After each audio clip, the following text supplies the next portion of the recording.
welcome everybody. I am so excited that you came to join us. You know where you at. It's No Stone Unturned, and I have a very special guest in the building with me today. I am so excited, Mr. Matt Keat. Yes, ma'am. Thank you, Mr. Leverage Films himself. Yes. It's the premiere episode. All right. I feel honored to be on the premiere episode. Well, thank you so much. I want you to give the people a little bit. Let them know who you are, where you're from. Give them a little bit. Okay, from Baton Rouge City. Of course, born and raised, and I started the company Leverage Films. Well, I started in film, I'd say in like 2004. Okay. And then I think I opened up the company around 2008, 2009. Okay. And been doing film ever since. What made you want to get into film? What made you want to do that? I kind of always did it, like even in high school when we had projects and stuff, I would do a film as opposed to writing an essay or paper. You know, it was always the easier route for me, and I just always liked it, and something that still love to do today. We are thankful that you stayed in the city too, because you venture out. Yes. But to make the city kind of like a main platform, we appreciate that. Okay. What made you want to start Diamonds in the Dirt? Man, okay, so Diamonds in the Dirt, I started the project a long time ago. I want to say it was around 2006, 2007. It was right after the Trill DVDs, and they were doing the Badass DVD and Ghetto Stories, I believe it was. I love the Ghetto Stories. So around that time, and I won't say no names, but somebody lost a bunch of footage. So I kind of got discouraged and said, look, I'm going to come revisit it later. Some other projects came up, so I started doing some films. And then I got a call from Max around 2017, I think it was.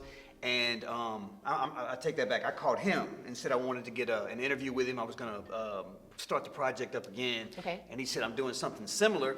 I have a title called Diamonds in the Dirt. So he said, why don't we get together instead of me doing one, you doing one, we do it together. Okay. So loved this title, and then, here we are. I love working it. on part 3. Part 3 already. So I was so excited to come to the premiere for Diamond in the Dirt 2. Thank you for that. You showed up and showed out. I was so excited to be there and to see the faces and the support that you have coming behind you. Yes. Why do you think people sit down with you, Matt? Why do you think they're okay or comfortable with giving you their story? I don't want to say I force them. There's a few people, maybe somebody here today I'm trying to get, he's been kind of ducking. Just playing. But I just, I let them know I really need this. Some people think like, they might think that their place in the history of Baton Rouge rap is not as important as it was.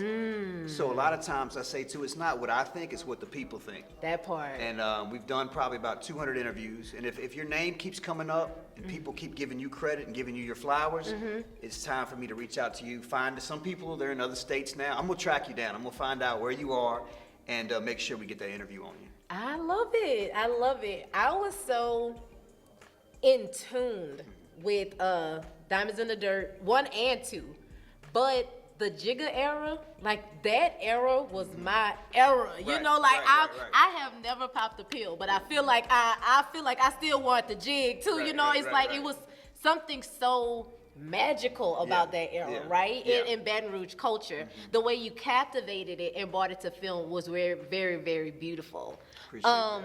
What made you want to just tap into these Baton Rouge artists? Because, like you say, we venture out. What was it about Baton Rouge that made you want to stick with what we do? Growing up in it. From the very beginning, myself and my best friend Brock, we had a group, South Coast Coalition, and at the time we thought we were the only artists in the city. This was like 91 is when we created South Coast Coalition.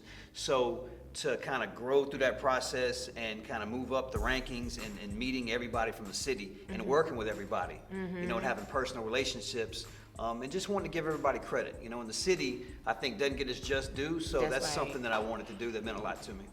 I appreciate that because that's what I want to do with No Stone Unturned. I want to give our people a platform where they can talk and show the commonalities that we have. A lot of times we think we're so different, it's only because we don't talk about it. That's right. When we sit down and we have conversation, we're able to have the camaraderie. I feel you, you feel me type situation, and I love that. I say that all the time. You do? You do? I do. I think people, even experiencing different cultures and stuff, is just the lack of people really sitting down and communicating and talking about it. Because everybody's not so much different, you know. And it's good to learn about other cultures that you didn't know about before. And that's kind of another thing we're trying to do is let the world know what they don't know. That part. You said something just now that I wanted to tap on. You said you stopped drinking. Yes. What made you want to stop drinking? I mean, I'm still young, you know, but getting a little older, you know, and just, you know, in the gym a little more now, you know, doing a little cardio, just health. Okay. You know? The older you get, it's like that's the most important thing. So I think for that reason, and then realizing you can still go out, because I still go out some, and you can still have fun without it. So You still have fun without drinking? Yes, I do. Didn't think I could, but I gave it a try, and you know. As a matter of fact, my guy Tebow had a album release party the other night, and he made me and Brock get on stage, and getting on stage again and not drinking before I did. Yeah. And we still got it done. I actually remembered my lyrics this time. Normally if we had a few drinks, you kind of forget your lyrics. Yeah, you can do a little mumble though. Right, You can do a little mumble right. over the track. Exactly. When creating Diamonds in the Dirt and you around these different artists, what is it that you're trying to pull out of them? Like, what is that thing? I try to go deep. I try to basically, I want people to know what they don't know already. So in other words, you know, you everything you see, or you might see in videos, or you know the singles and stuff. I like to kind of go behind and find out like how those hits were created, and then to go into those stories of just mainly things that people don't know. Yeah. I think that's what we kind of learned. Part one was a little bit more of a history lesson, and then two, we got a little bit deeper and we realized like that's what we like too. We like to find out some things that we didn't know. Yes. Speaking of Tebow, his story on Yes. Diamonds in the Dirt 2 was so inspiring. And I can actually relate to that. Like, I've sent emails and everything to the radio station. You know what I'm saying? I'm a personality. I hear y'all have a spot. I hear somebody, and it's like nothing. Right. And when I heard his story, I was like, yeah. that's my story. You know, like, I want to go there and throw it down with somebody. You know, it's funny. I was there that night. Actually, during the fight, it was four of us. It was me, Brock, Mike, and Tebow. And the funny thing, he told us, he said, nobody jump in. You know, he said, nobody jump in. He said, it's going to be me and him. And again, I'm not going to say who won, but it was a pretty good fight. I wish I was a fly on the wall. Man, I wish I had that on camera. Right, you know, right. They were both, you know, bending over, like breathing heavy after that. But, you know, that created a friendship, you know? Yes. And the cool thing about, I got to give credit to Cheese, he, you know, that was his workplace. So he could have got in trouble. He never said anything. So it was like a decade later before he even shared that story. Wow. So that said a lot about him. That's what's up. Shout out Big Cheese. He been to the Antidote. Shout out to you. The last thing I want to ask about Diamonds in the Dirt, how far are you going to take it? You know, we already on Diamonds in the Dirt 3. Yeah. Is it Diamonds in the Dirt 3 more of the newer artists that's coming out right now? Or, you know, because the artists going to keep coming. Are we going to keep coming with Diamonds in the Dirt? We're going to keep coming. As long as they come, we're going to keep coming too. And Diamonds, so you know, one was a little bit more about the foundation. Yes. Two was the birth of Jigga City. Three begins with more of kind of like the Dunway era, you know, short bus, retarded, all that type of slang. Yeah. You got, you know, Level, you know, who actually came out at that time. K Music, Bow ENT, Young Ready, the Renaissance Center. Yes. You know, you had from, I don't want to miss anybody, but, you know, Short Bus, Ville Boys, Taliban, Thug Brothers. Yeah. So basically, Retarded the dumb way. Yes.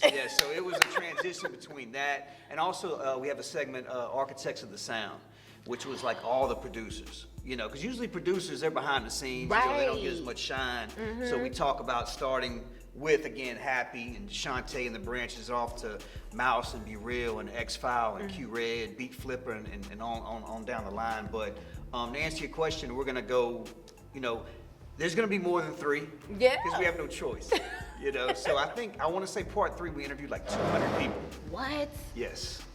Wow. So it's a lot. In the city of Baton Rouge that made a stamp here. Yes.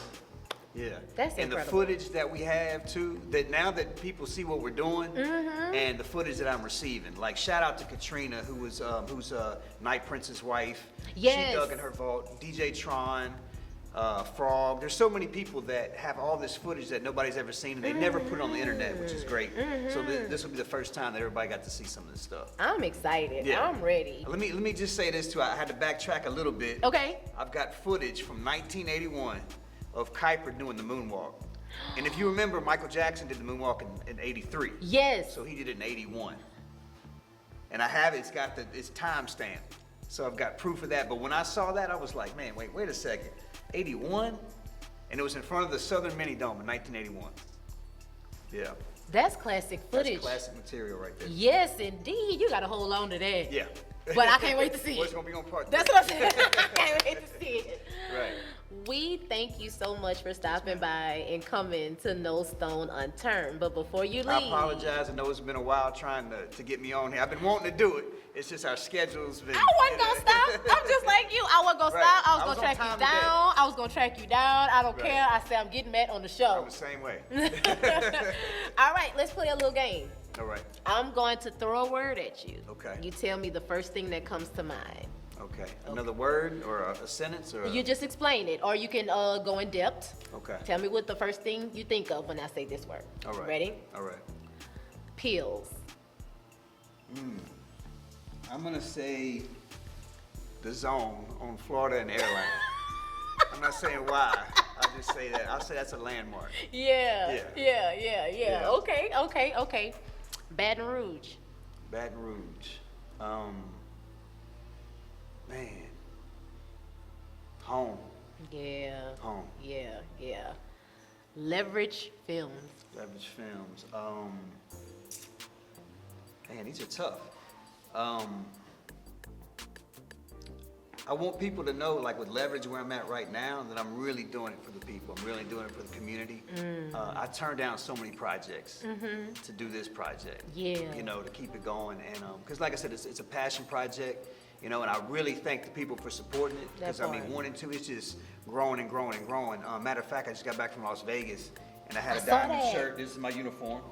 You know, Understand it. I wear it a lot, but I had a T-shirt on outside a club, and the guy at the door was like, "Man, I love that documentary." And it's crazy to be able to go out and travel and get that kind of response. That so when they part. see it, you know, it's really a brand. you know? Yeah. So I'm proud of that. I'm proud of you. I'm proud Thank of you. you, and I'm proud of what you're doing in the city. Yeah. I thank you for bringing it here. And shout out to Max Minnelli. That part. His writing, and, you know, his editing. He's editing now, and just his storytelling. We already know he was a storyteller. Right. But just to see him grow, you know, he's coloring now. He's doing animation. He's doing, you know, just to come from where he came from, music, and he didn't want to leave music. He still does music. Yeah. But this relates to that. Yes, and it brings us in to hear his voice on the Yeah. voiceover. You know, Yeah. even when it starts, to hear his voice is like it pulls you in. It feels like home Right. because you know Max Minnelli's voice Yeah. soon as it hit, right. you know it. That's right. So to have his voice over as the narrator is perfect. Right. It's genius. It just Yeah. hits home. Yeah, like I said, we've been friends for about 24, 25 years now, and so he's as solid as they come, you know. Yeah. And he gets his credit around here, you know, and sometimes I don't know if he even knows, like, the type of influence that he had on the city. Yeah, You know. he really did. He put his stamp on it. He did. Thank you so much Yes, ma'am. for coming to No Stone Unturned. Yes, We ma'am. appreciate you. Premiere episode. Yes! Starting the show off. Listen, tell the people where they can find you. All right, on all social media, just Leverage Films, no spaces. And as far as you can watch Diamonds 1, 2, and the recap on Tubi, Prime, Roku, Apple TV, YouTube, all your streaming platforms. That part. Go watch it for free. Hey, y'all go tune in to Diamonds in the Dirt, and I want everybody to click Leverage Films. Y'all go check that out. See what my guy is doing. He's doing some great things and awesome things in the city. Thank y'all for tuning in to No Stone Unturned. Until next time, people. Bye.